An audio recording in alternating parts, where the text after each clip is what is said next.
When Clint Eastwood appeared on the set of The View, no one expected the interview to spiral into chaos. The show began on a warm note, with the hosts praising Clint for his legendary career and asking about his latest film project. Clint was composed, speaking in his signature quiet but firm tone. Everything remained calm until Whoopi Goldberg asked him about the state of politics in America. Clint didn't hold back. He said the country had lost its grit, and that too. Many people today were offended by everything, criticized the media for promoting fear and division, and claimed that political correctness had become a form of censorship.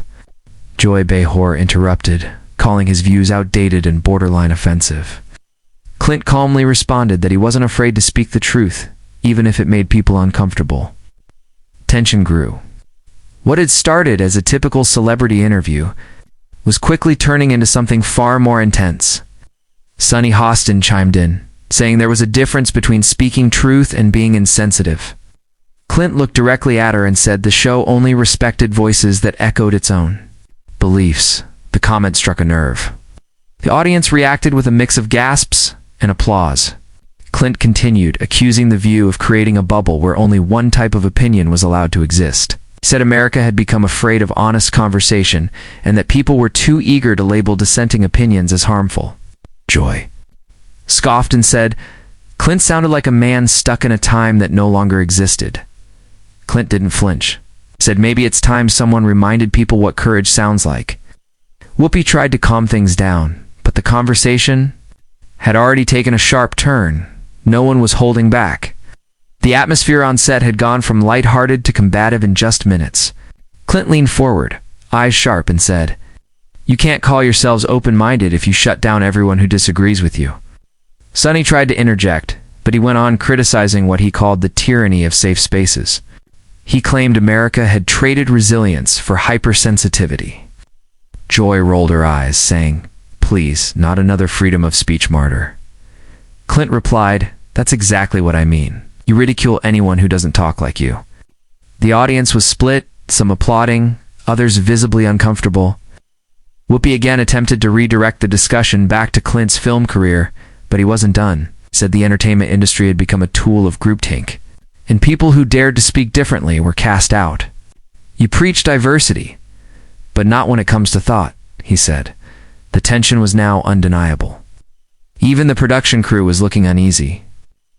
This wasn't just a disagreement, it was a full-on ideological standoff. Joy, now visibly irritated, snapped, We didn't bring you here for a lecture. Clint, unfazed, shot back, I didn't come here to be insulted. He said he was tired of being told to watch his tone while others were free to speak however they wanted, Sunny said.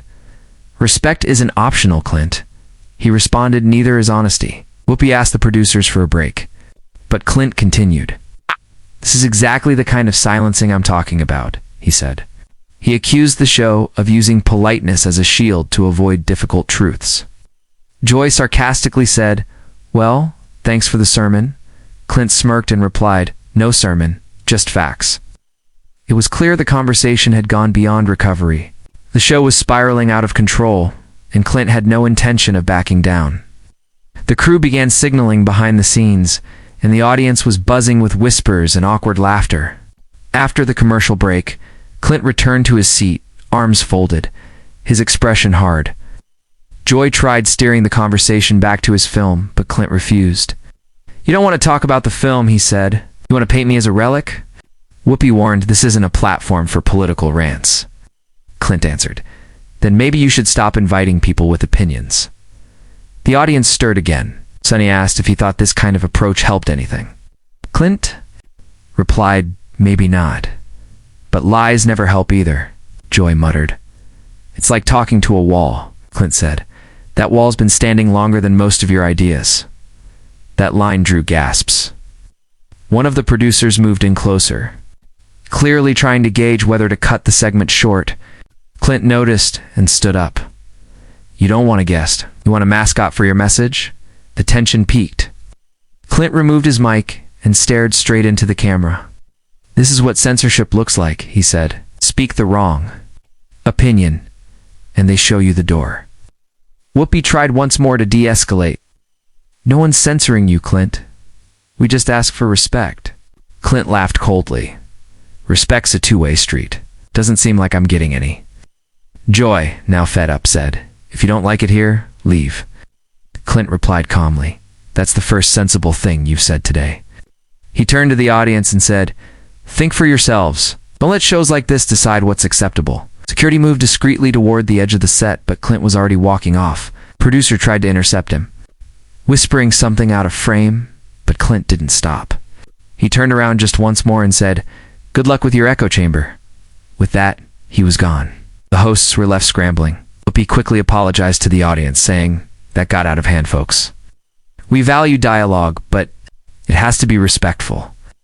Joy, still flustered, said under her breath, well, that was a disaster, Sonny added. It's okay to have opinions, but not okay to bulldoze a conversation. The incident quickly made headlines. Social media exploded with clips of Clint walking off, his words being quoted and debated across platforms. Hashtags like Eastwood on View and Speak Freely began trending. Supporters praised him for standing firm, while critics accused him of being arrogant and unwilling to listen. The network released a statement, expressing regret for the way the segment unfolded and promising to review future guest protocols. The episode, once just another taping of a daily show, had become a national flashpoint in a larger cultural war. Later that evening, Clint issued a short statement through his publicist. He said he had no regrets about what happened and that he simply spoke his mind. He described the show as a performance disguised as a discussion and said he wouldn't participate in that kind of hypocrisy. Supporters hailed him as a man of principle, while others said he had embarrassed himself. Conservative commentators invited him to speak on their platforms, but Clint declined, saying he wasn't interested in joining the Outrage Olympics. Instead, he returned to work quietly on a documentary about free speech and media bias. News outlets across the country debated whether his appearance hurt or helped his legacy. Some said he'd become irrelevant, clinging to an old worldview. Others argued he was exactly what Hollywood needed, an unfiltered voice in an era of scripted morals. The conversation had gone far beyond just one interview. In the following days, reruns of the View episode drew record ratings, talk shows, and late-night hosts joked about it while political pundits dissected every line Clint delivered. Public opinion remained split. Some polls showed viewers admired his honesty, while others thought he came across as bitter and disconnected. Meanwhile, rumors swirled that the network might revise its booking policies to avoid future blow-ups.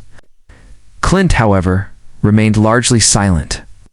He was spotted once or twice entering a private editing studio, presumably for his documentary. Despite the controversy, or perhaps because of it, his name stayed in the news cycle for weeks. Some saw the moment as a symbol of the generational divide. Others viewed it as just another media circus. But no one denied its impact. It had struck a chord, and the ripples were still spreading. In the end, Clint Eastwood's exit from The View became more than a dramatic moment on live TV. It was a cultural flashpoint, exposing deep divides over free speech, respect, and the role of media in shaping discourse. Whether you viewed Clint as a hero or a has-been, his message couldn't be ignored. The phrase, "You don't want a guest, you want a puppet," became a rallying cry for those who felt silenced by modern media. For others, it was a reminder of the importance of evolving and listening to voices different from our own. As for Clint, he walked away from the moment with his trademark stoicism, unapologetic, unwavering, and entirely on his own terms. In true Eastwood fashion, he didn't just participate in the conversation. He hijacked it, challenged it, and walked out before it could shut him down.